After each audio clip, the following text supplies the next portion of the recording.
guys, I'm going to talk to you now about logic. This is a field of psychology and one which I studied in college.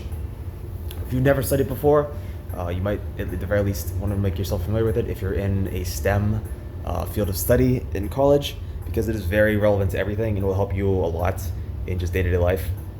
So a lot of things can be solved through logical reasoning and by logic itself, rather than having to know the hard way and figure out all the details. But I'll give you the brief summary. Essentially what it means is that if a certain thing is the way it is, then everything that follows from that is simply a fact, and anything you can correlate to that can be said to be true based on what it relates to and how it is relevant and or related to that topic or category or fact based on what is said to be just the way it is. So let's say if someone said the grass is green and someone argued that it's raining outside, but it didn't change the color of the grass, you could logically correlate that that means the grass is still green, because the fact is that the grass did not change color, and since the fact already stated the grass was green, that gives you enough information to know that even though it was raining, the grass color did not change. So that is just a simple example of logical correlation. Another instance is in logical arguments. If you can make an objective argument, which is just said to be true within itself, then anyone who argues anything with it would have to somehow disprove it with an objective reasoning themselves. So if you argue that reasonably, it's always, well, this gets complicated. I'll just argue with one that's much easier to comprehend. And that's that if you argue that objectively, the best case scenario is always the best, that's simply a fact, because the best is the best because A equals A. So anyone who wants to argue anything different would have to somehow disprove logic itself, and they can't do that because there's no logical argument that can disprove logic itself. So that's essentially how you would hold something in that way or manner in regards to the absolute. But if you're doing something else, like saying having a subjective argument, you'd want to still consider logic, because you wouldn't want to let your feelings or your emotions get in the way of an argument. Because if you're arguing someone did something and you start just blabbering about, well, I don't like them, then it kind of gets in the way of your argument, because you're not really providing any supporting evidence that could help, let's say, an attorney or a judge to make their decision. So keep that in mind if you're ever having an argument, and don't try to get too emotionally or let your what's going on at that moment get too caught up in what you're trying to say, or else you might lose your point and you might lose your argument. So, and also don't worry about what the judge does, because they do their job. So state your facts, present the evidence, or if you're a lawyer or involved in the case, just do what your job is, and give the judge what he needs. But once that's presented, let the court of law do its job, and they'll handle everything.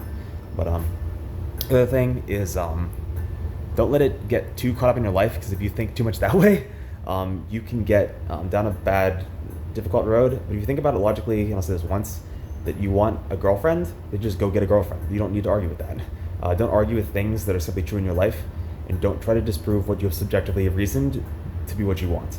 Because if you want it, then it's just what you want. Even if you think there's something preventing you from it, it's still truly you and what you want, so you shouldn't let anything get in the way of that, because in that case, or if that was the case, I'm going to say, it gets in the way of you, or rather that kind of thought process gets in the way of you. So avoid that, and you'll always stay true to yourself and your beliefs and what you hold to be you and yourself. But I'll get into beliefs actually next more in detail, because that's kind of a new category, but I'll say that it will help you have a healthy id-ego balance. But moving on to what I was talking about, which is on another note that's also important. Having beliefs is important. If you don't have any beliefs, you won't stand for anything. So this is the area where it gets complicated, but if you reason through certain things, like you believe that there is a higher power, or you believe that you can't do everything because you witness people do things you can't do, or maybe you just live life long enough to know that humility is important, because being too cocky kind of puts you beyond what you would say is a social norm, and that's not somewhere you'd want to be in a society. Is outside of what the society considers to be acceptable, and or what would be considered to be a regular kind of human being kind of way to act. Anyway, those are my thoughts on that, and or that's how I reason through things like that. Not that I reason the same way as you, but it's just something maybe you can consider. Anyway, I hope that helps you keep your life on track, or get your life on track if you're worrying about things or trying to get your life in order as in regards to what you should do next. But anyway, if you want to know more, check out branches that are more relevant, or maybe not more relevant, because it'd be equally as relevant, but more specific to those things, like I think Nietzsche is a controversial kind of book, but he talks very strongly. Oh no, sorry, not Nietzsche. I'm thinking of a completely different person.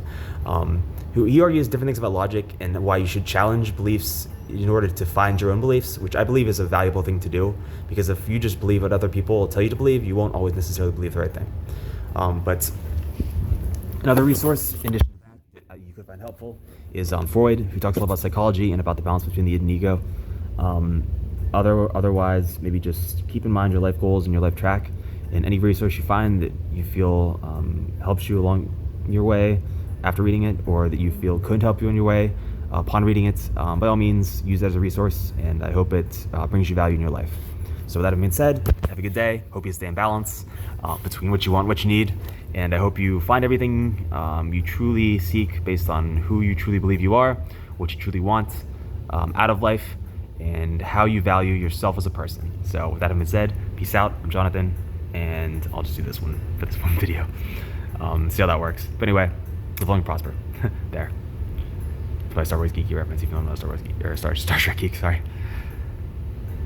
Peace out.